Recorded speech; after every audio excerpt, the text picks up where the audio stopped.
چې کوم څلورم لمبر خبره ده هغه دا دی چې رمضان کریم موږ له اخرنی پیغام دا راکوي چې نفس هر خواهش مه پوره کوه. ګورئ سبعینه به موږ او تاسو خوراک ته زړه بم شو، سکاک ته هغې ته بم زړه شو، همبستري ده خپلې کورواله منکوحې سره هغې ته به چا زړه شو، خو موږ به وی چې رب خفه کېږي. دا خپل نفس ما او تا تر سبعینه تر غروب د شمس پورې خوراک نه منع کړ.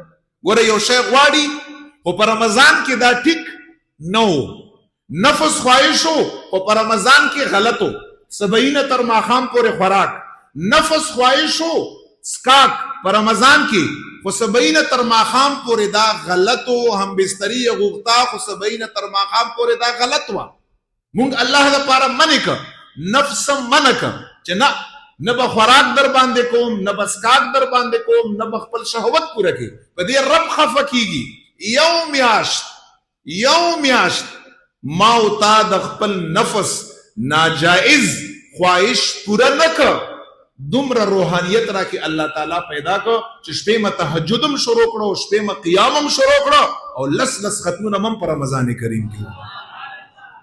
دا نفس مخالفت نی، دا ډیر عجیبه شی چې دا نفس نو زه یم چې دا باقي میاشتې نفس مخالفت کوه کله چې ناجایز خواهش در نه کوي. لکه څنګه به چې په رمضان کریم کې در نه کاوه او تا به منع کاوه، خدای څومره خیر دله درکړه.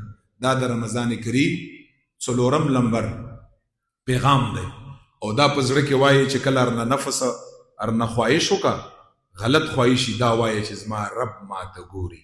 الله ان الله سمیع بصیر.